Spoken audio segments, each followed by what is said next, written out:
નમસ્કાર, આજે હું સ્પાઇસી રોલની રેસીપી શેર કરીશ, તો તમે વિડીયોને એન્ડ સુધી જોતા રહેજો। સૌથી પહેલાં એક વાડકી મેં મેંદો લીધો છે। હવે સ્વાદ અનુસાર આપણે મીઠું લઈશું। હવે આપણે તેલ રેડીશું મોવણ માટે। સરસ રીતે મિક્સ કરીશું।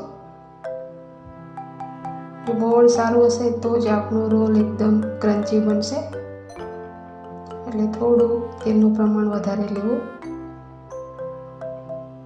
તો મોવણ આપણું સરસ રીતે મિક્સ કરી લીધું છે। હવે આપણે જરૂર મુજબ પાણી લઈ અને સરસ કણક બાંધીશું।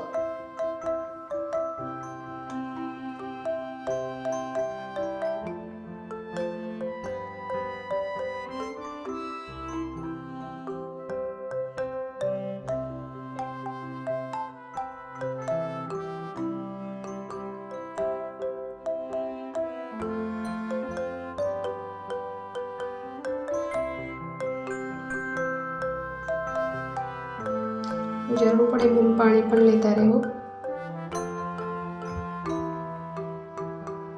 તો આપણો લોટ બંધાઈને રેડી થઈ ગયો છે। હવે આપણે 5 મિનિટ માટે રેસ્ટ આપીશું। તો આપણે સ્ટફિંગ માટે બાફેલા બટાકા લીધા છે અને ક્રશ કરી લઈશું।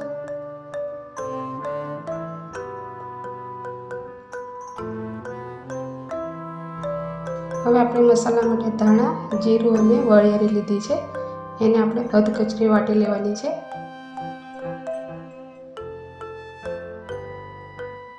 આવી રીતે મસાલો બનાવીને નાખશો તો આપણો રોલ બહુ સરસ ટેસ્ટી બનશે।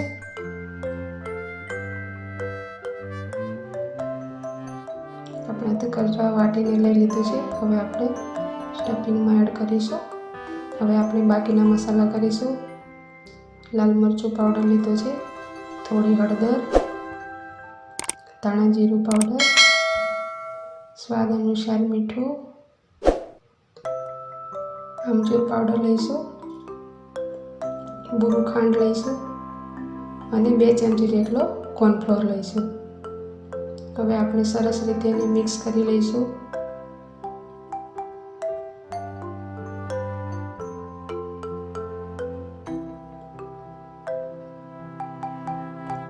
સ્ટફિંગ સરસ રીતે મિક્સ કરવાનું છે, તો આપણો સરસ રીતે રોલ વણાશે।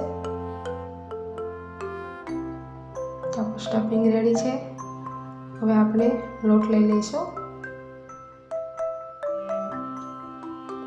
ફરી આપણે એકવાર એને સરસ રીતે મસળી લઈશું અને લોવા બનાવી લઈશું। હવે આપણે એને થોડું અટામણ લઈ અને વણી લઈશું।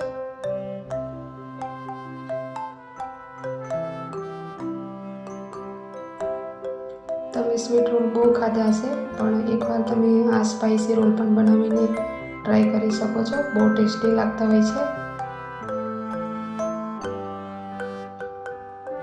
હવે આપણે એમાં સ્ટફિંગ નાખીશું। સ્ટફિંગ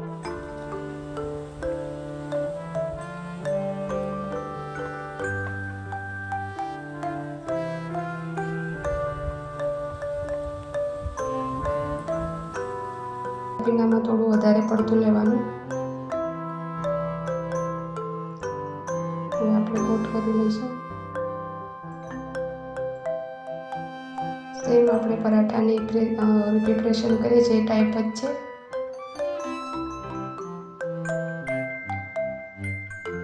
સ્ટફિંગ બધી બાજુ સરસ રીતે થાય એ રીતે આપણે થોડું દબાવીને લઈ લઈશું અને ફરી થોડું અટામણ પણ લઈશું, વણી લઈશું હળવા હાથે। સ્ટફિંગ બહાર નીકળી જાય તો ચિંતા કરવાની જરૂર નથી।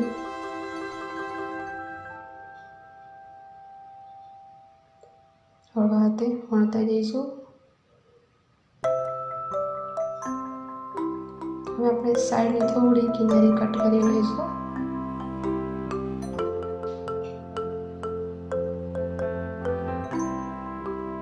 ફરી આપણે ફોલ્ડ કરીશું, ફરી એને વણી લઈશું।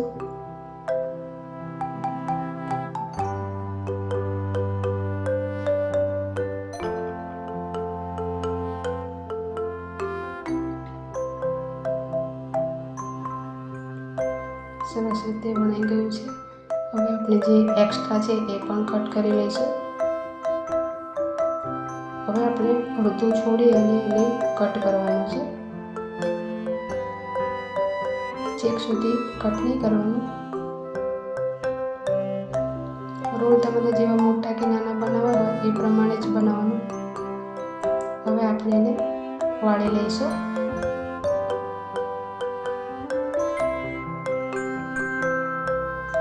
બધી સ્લાઈસ આપણે એ રીતે રોલ કરીશું.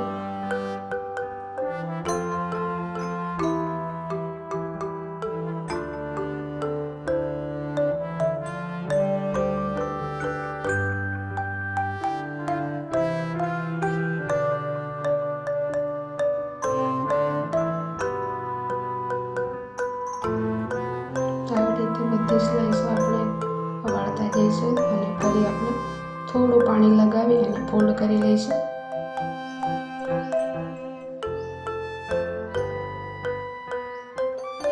થોડું ધ્યાન રાખીને ફોલ્ડ કરવાનું છે, એટલે આપણે જે રોલ વાળીએ છીએ એ સરસ એની ડિઝાઇન પણ આપણને દેખાઈ દે. નીચેથી થોડું દબાવી લઈશું જ્યારે તળતી વખતે ખુલી ના જાય. આવી રીતે આપણે બધા જ રોલ તૈયાર કરી લઈશું. હવે આપણે એને તળી લઈશું.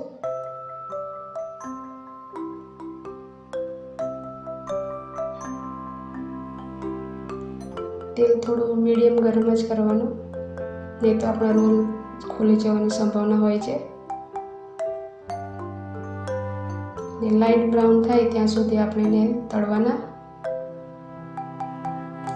જે અંદરનો ભાગ છે એ કાચો નહીં રહે એનું ધ્યાન રાખવાનું. સરસ રીતે બધી સાઈડ આપણે ચેન્જ કરતા જઈશું અને તળી લઈશું. આપણા સરસ મજાના રોલ રેડી થઈ ગયા છે. જો તમને મારો વિડીયો ગમતો હોય તો લાઈક, શેર એન્ડ સબસ્ક્રાઈબ જરૂરથી કરજો. તો આપણા રોલ રેડી થઈ ગયા છે, કાઢી લઈશું અને સર્વ કરીશું. Thank you.